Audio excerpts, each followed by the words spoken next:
Olá, meus caros, tudo bem? Graça e paz. Seja bem-vindo ao canal do Projeto Pomni. Se você ainda não é inscrito, inscreva-se. Se gostar desse vídeo, curta e compartilhe para que essa mensagem chegue a mais pessoas. Nós temos aqui no canal uma série sobre o livro de Daniel, temos uma playlist sobre as profecias de Daniel, só que são estudos bem detalhados e eu pretendo aqui fazer duas apresentações mais gerais, para aqueles que já têm contato, que já fizeram algum estudo bíblico, mas que precisam retomar alguns pontos, principalmente das profecias de Daniel 2, Daniel 7, Daniel 8. Nesse primeiro vídeo, eu vou me concentrar em Daniel capítulo 2 e Daniel capítulo 7. No próximo vídeo, principalmente Daniel 8 e as 70 semanas que aparecem ali em Daniel capítulo 9. Então fiquem comigo, vale a pena nos acompanhar até o final. Vamos lá então, nessa parte um, em que trataremos da profecia de Daniel capítulo 2 e Daniel capítulo 7, começando com uma introdução, né, alguns aspectos introdutórios da profecia que sempre são recomendados, né, que tenhamos em mente. Vamos lá. Ellen G. White diz o seguinte, Testemunhos para Ministros, página 114. Quando os livros de Daniel e Apocalipse forem bem compreendidos, terão os crentes uma experiência religiosa inteiramente diferente. Isso aconteceu no movimento milerita, ali em meados do século XIX, na América do Norte, um movimento que envolveu pessoas aí das mais diversas denominações, como o próprio William Miller, né, batista, que aparece aqui nessa ilustração ao centro. Houve um fervor religioso, uma reforma, um reavivamento na vida dessas pessoas, milhares de pessoas que estavam ali unidas, estudando essas profecias. Então, essa mesma promessa tem se cumprido ao longo da história desde então. A Igreja Adventista do Sétimo Dia se organizou em cima desse fundamento aí das profecias de Daniel e do Apocalipse. Então, vale a pena dedicar tempo ao estudo desses livros. E sabemos que, ao nos aproximarmos do fim da história deste mundo, as profecias registradas por Daniel demandam nossa especial atenção, visto relacionarem-se com o próprio tempo em que estamos vivendo. Essas profecias dizem, sobretudo, ao tempo do fim. Então, precisamos ter muita atenção às profecias de Daniel. Quando pensamos nesse mundo tão turbulento, né, que crianças são vítimas aí de conflitos, refugiados, pandemias e tantas calamidades, precisamos nos voltar à profecia e dela obter luz, obter consolo, orientação para o tempo em que vivemos. Daniel 2, verso 21, revela a verdadeira filosofia da história. É ele, Deus, quem muda os tempos e as estações. Ele remove os reis e estabelece os reis. Ele dá sabedoria aos sábios e conhecimento aos entendidos. Então, Deus está no controle da história. Esse aqui é um princípio extremamente importante e veremos hoje ainda sobre um poder que se levantou, procurando usurpar essa atribuição também de Deus, procurando interferir nas grandes transformações políticas da nossa época, né? Pensa lá no reino da Babilônia, né? Quando Belsazar viu aquela escrita na parede, e Daniel depois revelou para ele que naquela mesma noite os medos e persas iriam dividir o reino da Babilônia entre eles, porque a iniquidade da Babilônia havia atingido o limite ali da tolerância de Deus, né? Aquele banquete profano, ímpio, havia selado ali o destino da Babilônia, e naquela mesma noite os persas desviaram o curso do rio Eufrates, atravessaram os muros da cidade por baixo e conquistaram então a Babilônia. Do surgimento e queda das nações, conforme expostos nos livros de Daniel e Apocalipse, precisamos aprender quão sem valor é a glória meramente terrena e externa. Babilônia, com todo o seu poder e magnificência, como nosso mundo jamais contemplou igual, poder e magnificência que ao povo daquele tempo pareciam tão estáveis e permanentes, quão completamente passou. Como a flor da erva pereceu. Assim pereceu o reino da Medopérsia, os reinos da Grécia e de Roma. E assim perece tudo que não tem a Deus por fundamento. Apenas o que está vinculado ao seu propósito e expressa seu caráter pode perdurar. Seus princípios são a única coisa firme que o nosso mundo conhece. Profetas e Reis, página 279. Tudo que não tem Deus por fundamento é passageiro e só interessa aquilo que é eterno. Que a nossa mente se volte cada vez mais para aquilo que é eterno. Nós não somos deste mundo, nós estamos aqui apenas de passagem. Bem, qual é o contexto do livro de Daniel? Livro que é composto aí por 12 capítulos, e foi escrito mesmo por Daniel. Ele é o autor desse livro. E o contexto é da primeira invasão do rei Nabucodonosor II, rei babilônio, à Judéia, no ano 605. O reino da Judéia foi invadido pelos babilônicos e jovens judeus da linhagem real foram levados para a Babilônia, dentre eles Daniel, cujo nome significa Deus é meu juiz, Ananias significa Yahvé é misericordioso, Misael, quem pertence a Deus, e Azarias, Yahvé ajuda. Mas o que aconteceu? Assim que eles chegam na Babilônia, há um esforço para mudar a identidade desses jovens.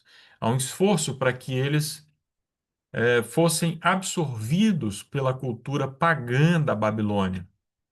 Daniel 1, verso 7, o chefe dos eunucos mudou os nomes desses quatro jovens. Daniel passou a se chamar Beltesazar, Bel protege a vida do rei. Ananias de Sadraque, nós não sabemos com certeza o significado desse nome, mas certamente deve ter uma origem pagã, assim como o nome de Misael, que passou a se chamar Mesaque, não sabemos ao certo. Azarias passou a se chamar de Abednego, servo do deus Nabu. E no verso 8 é dito que eles rejeitaram ali o vinho da Babilônia, a alimentação da Babilônia, e propuseram no seu coração serem fiéis a Deus em tudo, inclusive na alimentação, né? Então recusaram a alimentação, os finos manjares do rei, ah, tinham uma alimentação vegetariana e assim foram provados muito mais sábios do que os demais jovens que estavam ali naquele treinamento, né, para serem futuros ministros, futuros auxiliares ali do rei da Babilônia. O livro de Daniel, como eu falei, tem como autor o próprio Daniel, né, que viveu no século 6 antes de Cristo. Temos algumas evidências, viveu ali, obviamente, né, entre os fins do século 7 e o século 6 antes de Cristo. Daniel teve uma vida longa para os padrões da época. O livro é escrito em primeira pessoa, o autor claramente conhecia a cultura babilônica, né?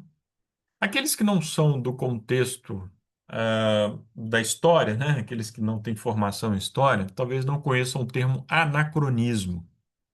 O anacronismo é muito facilmente identificado quando um falsário produz um documento tentando se passar por um personagem de uma outra época.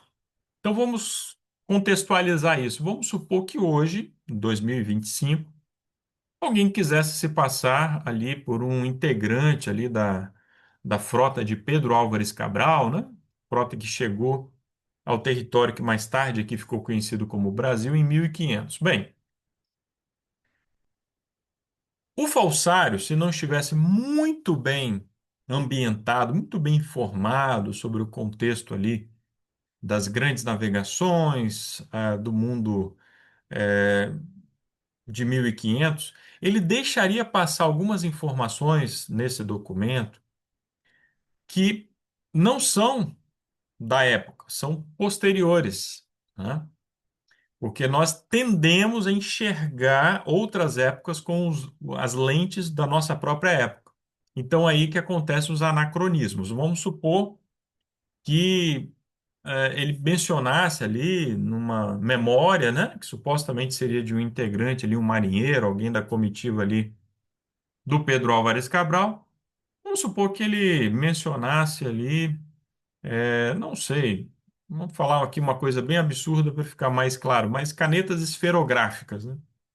Naturalmente não existiam canetas esferográficas naquela época, isso é um anacronismo, então é relativamente fácil para os especialistas, para historiadores, para pessoas que trabalham com a crítica textual e daí por diante, identificar uma obra que não é da sua devida época. Agora, isso não acontece com o livro de Daniel. E temos também o testemunho de Jesus, né, em Mateus 24:15. Jesus se referia ao livro de Daniel como tendo sido escrito realmente pelo profeta Daniel. Então, podemos ter certeza de que esse livro foi escrito no século 6 a.C. pelo profeta Daniel. Um outro detalhe que às vezes as pessoas não param para pensar é que se esse livro tivesse sido escrito lá no século 2 a.C., como integrantes aí da alta crítica querem nos fazer crer, os judeus rapidamente rejeitariam esse livro como inspirado, porque os judeus sempre foram muito zelosos dos livros canônicos, né? Os livros que foram escritos por profetas verdadeiros. Então, os judeus que vivessem no século 2 a.C. não seriam idiotas e claramente iriam rejeitar esse suposto profeta, esse escrito aí, não iriam engolir uma coisa dessas, né? Muito bem, o tema trata da soberania de Deus sobre as nações, a fidelidade pessoal, né? A fidelidade de Daniel, já no capítulo 1, como acabamos de mencionar. Depois temos as experiências dos amigos de Daniel na fornalha ardente, o próprio Daniel na cova dos leões. Então, a fidelidade pessoal e a esperança no reino eterno de Deus, que irá pôr um fim a todos os reinos aí deste mundo. Temos alguns princípios básicos da profecia, como símbolos, principalmente aí Daniel 2, Daniel 7, Daniel 8, estão repletos de símbolos. Temos o princípio da repetição e ampliação. Então, se Daniel 2 nos dá a base de todas as demais profecias apocalípticas, e aqui eu estou me referindo a profecias do tempo do fim, encontramos essas profecias tanto em Daniel quanto lá no livro do Apocalipse, escrito por João. Então, todas essas profecias, a partir de Daniel 2, temos sempre uma repetição com mais profundidade, com mais detalhes em relação àquilo que veio antes. Então, Daniel 7 repete Daniel 2,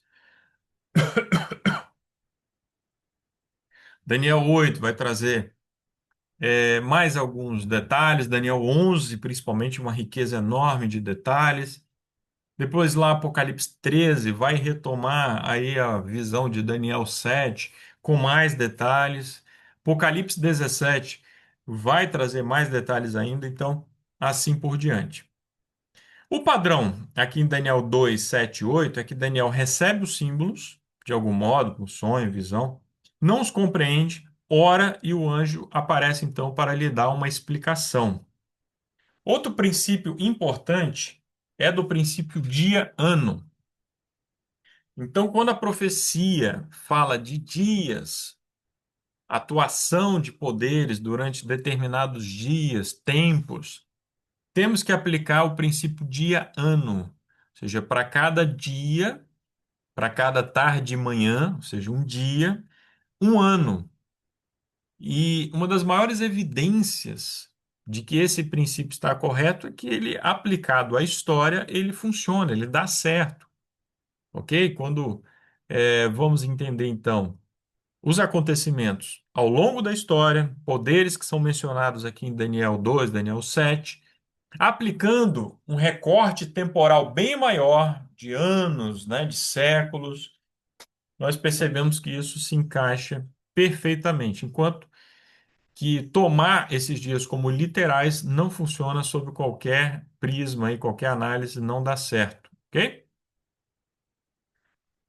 Muito bem. Em Daniel capítulo 2, nós temos ali o sonho de Nabucodonosor. Toda a parte histórica Não vou entrar aqui nos pormenores, esse vídeo, como eu falei, tem o objetivo de ser um pouco mais direto, um pouco mais objetivo. Então, nesse sonho que o Nabucodonosor se esqueceu e depois Daniel orou, pediu que os amigos orassem, ele teve o sonho e apresentou ao rei também a interpretação. A cabeça de ouro da estátua se refere ao Império Neobabilônico, se estendeu do ano 605 a.C.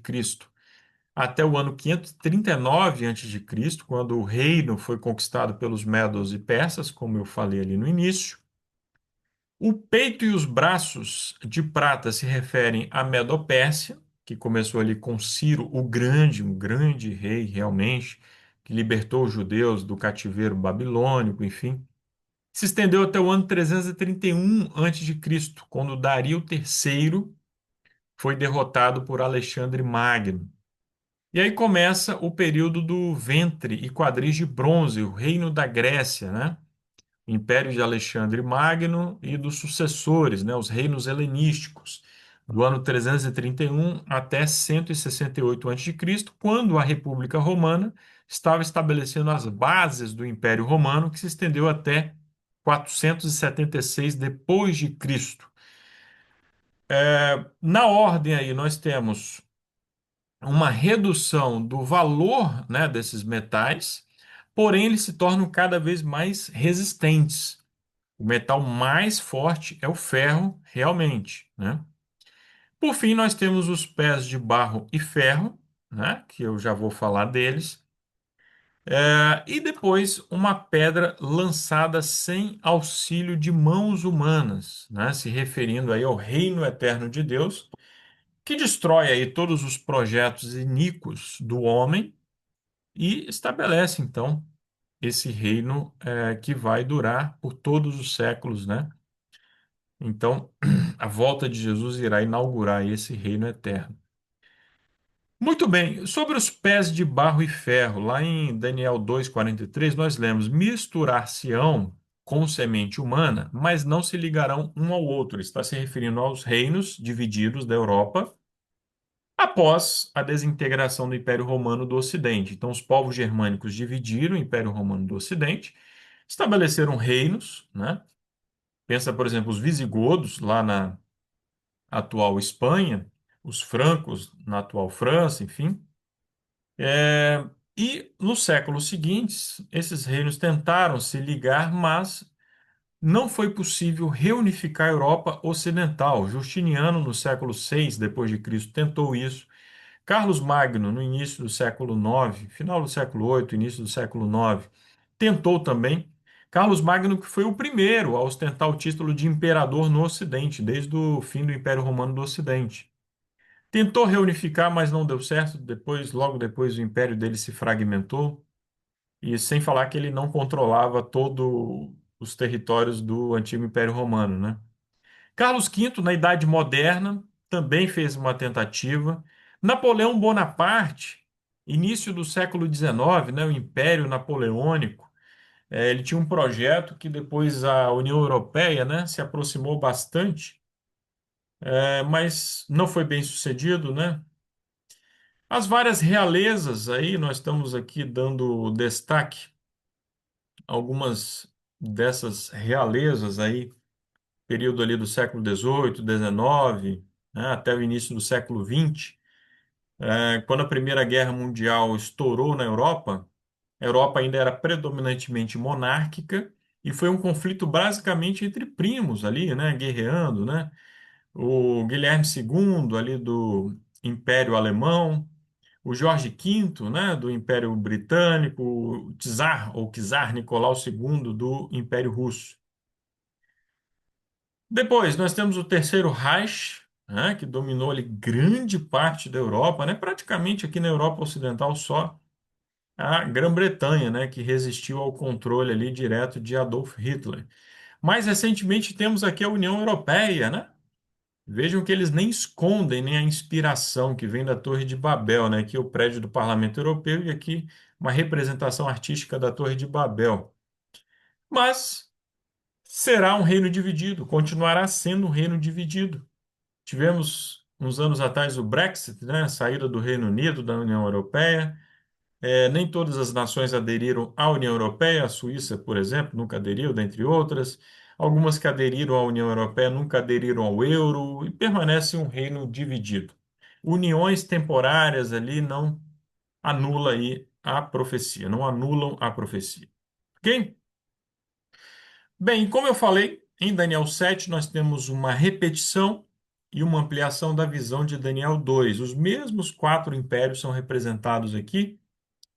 É, Daniel, que estava já aqui por volta dos seus 70 anos, vê quatro ventos, os quatro ventos do céu agitando o mar grande. Ventos em profecia se referem a guerras, a conflitos.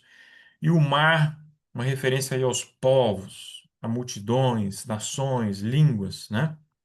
E quatro animais grandes. Animais se referem a impérios. Então temos uma correlação com os quatro impérios ali de Daniel 2. Diferentes um dos outros subiam do mar. E aí nós temos o leão alado, simbolizando a Babilônia, já na sua fase de decadência, porque Daniel vê um leão que tem o seu coração substituído por um coração de homem. O urso que se levanta de um lado, um urso assimétrico, porque os persas acabaram tendo mais destaque do que os medos, né? As três costelas na boca se referindo às três grandes conquistas desse império, a Lídia, a Babilônia e o Egito. Egito que foi conquistado pelo rei Cambises, né? Temos ali o leopardo com quatro cabeças, né? O leopardo simbolizando a Grécia helenística, os reinos, né, de Ptolomeu no Egito, Seleuco no Oriente, Lisímaco ficou com a Trácia e Cassandro com a Grécia. E por fim temos um animal que deixou o profeta extremamente espantado, né? Um animal diferente de todos os demais, com dentes de ferro, com unhas de bronze. É um animal terrível e espantoso. Ele não conseguiu classificar esse animal, mas que nós sabemos que se refere a Roma, o Império Romano e os 10 chifres que se levantam da cabeça desse animal terrível e espantoso, aqui está representado ali atrás, se refere aí às tribos germânicas, né, que fragmentaram esse império a partir do século V depois de Cristo, ali em 476, o Império Romano do Ocidente estava totalmente fragmentado. Algumas dessas tribos já eram cristãs, mas cristãs arianas, então não reconheciam a autoridade do Papa e eram um obstáculo ao pleno exercício ali do poder papal. E estou me referindo a, por exemplo, os vândalos aqui no norte da África, os ostrogodos, que acabaram controlando a Itália, os visigodos também, que eram arianos, né? E por volta ali do ano 538, esses reinos já haviam sido derrotados para os romanos do Oriente, para Justiniano. Os vândalos desapareceram ali em 534 mesmo, né? O reino deles foi destruído. Depois, os árabes, a partir ali do século VII, controlaram aqui o norte da África, enfim. Mas os vândalos, foram derrotados, foram esmagados ali pelos bizantinos. Os ostrogodos também foram derrotados, mas foram aniquilados depois definitivamente pelos lombardos, né, que dominaram a Itália. Os visigodos só foram destruídos pelo avanço dos mouros, né, no século VII, ali depois de Cristo. Bem, então, com a derrota desses três reinos, derrota militar, né, dos visigodos, dos vândalos, dos ostrogodos, nós temos a ascensão de um outro poder que a profecia se refere, um chifre pequeno, que sabemos claramente que é o papado, por todas as características que o profeta aí menciona. Em primeiro lugar, nós temos aí o período em que o papado aí atuou, né? O período da supremacia papal, o período do auge do papado. O profeta fala de tempo, de tempos e metade de um tempo. Ora, em Daniel 11:13, nós sabemos que tempo se refere a anos. Então, 3 tempos e meio, 3 anos e meio. 3 anos e meio vezes 360, nós temos 1.260 dias barra anos. Aplicando o princípio do dia-ano, né? Em profecia, dia se refere a anos, então nós temos 1.260 anos de supremacia papal. Esse período começa no ano 538, realmente, quando a terceira tribo ariana, né, foi derrotada pelos bizantinos. E Justiniano, então, reconhece a autoridade religiosa do Papa ali nos territórios da Itália. O Código de Justiniano, então, é estabelecido ali. E o papado foi se fortalecendo aí ao longo da Idade Média, né, chegando ali ao seu apogeu, né, na Baixa Idade Média. Agora, durante a Revolução Francesa, Berthier, um general de Napoleão Bonaparte, aprisionou o Papa Pio VI. Então, isso é classificado lá no Apocalipse como a ferida mortal. Em Daniel, nós temos duas passagens, Daniel 7:25 e 12:7, que se referem a tempo, tempos e metade de um tempo. Apocalipse 11:2 e também Apocalipse 13:5 fala-se em 42 meses. Se você multiplicar, né, 42 vezes 30 vai chegar aos 1.260 dias, anos.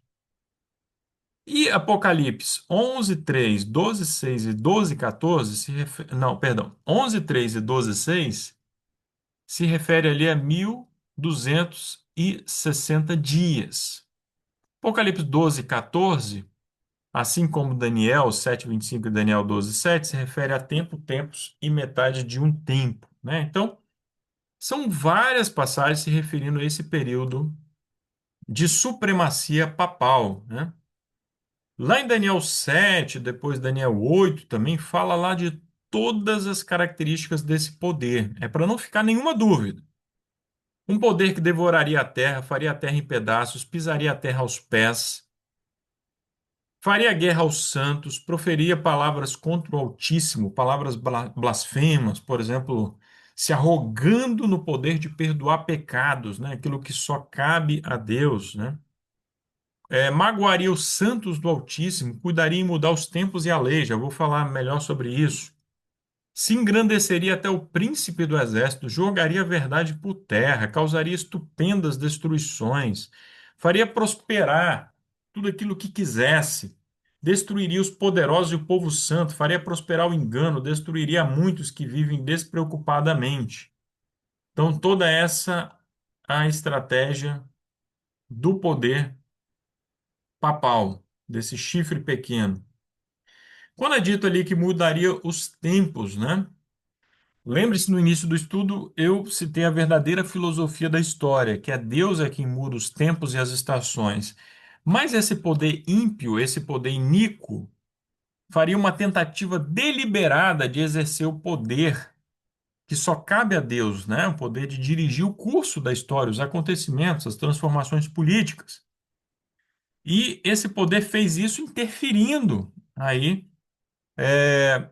nas questões políticas ao longo da história. Nós temos, por exemplo, a querela das investiduras, né, entre os séculos 11, 12, e o auge foi representado aqui nessa pintura famosa, né, do Henrique IV, sendo humilhado pelo Papa Gregório VII. Ele ficou ali ao relento durante 3 dias para tentar se reconciliar com o Papa, que ele havia sido excomungado e os príncipes germânicos não aceitaram isso.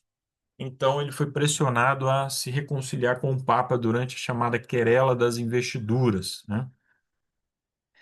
E no auge do papado, temos ali Inocêncio III e papas que vieram depois dele, né? Permaneceram com muito poder. Realmente foi um período assim em que claramente o papado se sobressaía sobre todos os demais reis ali da Europa. Certo? Então, a atuação ímpia desse anticristo ao longo desses 1.260 anos é inegável, muito diferente de Antíoco Epifânio, que alguns querem ver como esse chifre pequeno, sendo que ele não atuou durante 1260 anos, obviamente, nem mesmo 1260 dias. Antíoco Epifânio fazia parte ali do terceiro animal, porque ele foi um rei helenístico, né, ali no Império Seleucida. Nunca foi um rei grande, um rei poderoso, né? Como é que as características dessa ponta pequena, que depois se torna muito grande. Então, definitivamente, Antíoco Epifânio não se encaixa nas características desse poder que vem depois do Império Romano. E, na verdade, depois ainda da queda de três reis, de três reinos germânicos, tá certo? Quando a profecia fala que cuidaria de mudar os tempos, também tem a ver com toda essa pressão que era feita sobre os poderes seculares para que os hereges, né, as vítimas ali da Inquisição, fossem perseguidas, fossem ah, punidas ali por seus crimes, né, de heresia e tudo mais. E aqui nós temos uma fonte primária, né? Acompanhe comigo essa leitura. Quanto aos condenados por heresia pelo bispo diocesano, ou por seu vigário, ou pelos mencionados inquisidores, entregues ao potentado, ao governante ou ao seu legado particular, deve recebê-los imediatamente, ou no mais tardar em 5 dias, aplicar os decretos promulgados a respeito e contra tais pessoas. Essa daqui é a bula papal Ad Extirpanda, de 1252, a Lei 24, certo? Então, temos aqui uma ação clara do papado buscando destruir os santos por meio da Inquisição, desse instrumento aí que surgiu durante as Cruzadas, e deixando muito claro aqui que os magistrados seculares deveriam rapidamente executar as sentenças dos inquisidores, né? Quando é dito ali que cuidaria de mudar a lei DAT, estamos falando dos 10 mandamentos. Muito cedo, o papado procurou fazer essa alteração, né? Constantino, que se aliou à Igreja Católica, lançou o primeiro decreto dominical da história no ano 321 depois de Cristo. Mais tarde, no ano 364, o Concílio de Laodiceia, no seu Cânon 29, estabeleceu claramente que os cristãos não apenas deveriam descansar no domingo, mas deveriam trabalhar no sábado. Porque esse poder blasfemo não se contenta apenas em estabelecer um outro dia de guarda, ele exige que todos trabalhem no santo sábado, no sétimo dia da semana. E aqui nós temos, então, esse cânon 29 do Concílio de Laodiceia. Notem que até essa época aqui haviam cristãos guardando o sábado e isso incomodava o papado. Ele não aceitava que o dia de sábado fosse guardado. E nós temos aqui o Catecismo da Igreja Católica, que estabelece um outro dia de guarda, é, estabelece, na verdade, um outro decálogo, né? Uma outra sequência aí de 10 mandamentos. O segundo mandamento, que fala sobre não ter imagens de escultura, foi eliminado. Então, para manter a numeração de 10, o 10º mandamento foi dividido em dois. E o quarto foi alterado. Como vocês podem ver, isso aqui é um print que eu fiz do próprio catecismo, que está disponível na internet, no site do Vaticano. Eles próprios fazem questão de deixar claro, colocam ali uma coluna, uma ao lado da outra, né? Aqui temos o quarto mandamento em Êxodo 20. Lembra-te do dia de sábado para o santificar. Em Deuteronômio é repetido, né? Guarda o dia de sábado. E aqui nessa coluna temos o mandamento de homens, né? O mandamento da tradição, o mandamento do catolicismo, santificar domingos e festas, certo? O que acontece depois, meus amigos? Depois dessa fase do chifre pequeno, no tempo do fim, que nós sabemos que começa em 1798, quando o papado recebe essa ferida de morte, quando acabam os 1260 anos. Em algum momento ali, depois é estabelecido o juízo celestial. E depois que vem o reino eterno de Deus. Então, pelo princípio da repetição e ampliação, nós temos todos esses detalhes históricos que eu acabei de mencionar, e mais o juízo, que não aparece em Daniel 2, mas aparece aqui em Daniel 7.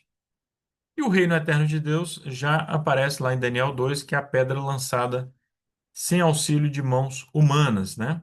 Daniel 7,13 aparece aí o Filho do Homem, que a partir dessas várias passagens aqui do Novo Testamento, dos evangelhos, né, para sermos mais específicos, sabemos que Jesus é o Filho do Homem. Ele se identifica assim, ele se apresenta assim.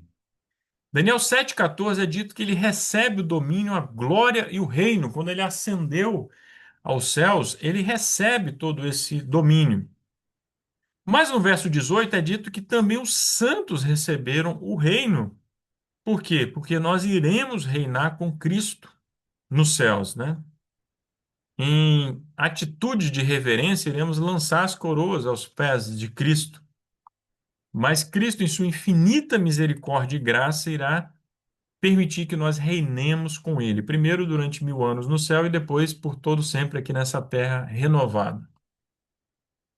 Recomendamos Daniel e Apocalipse, do Uriah Smith, né? Muitas concepções aqui já foram revisadas, já foram aperfeiçoadas.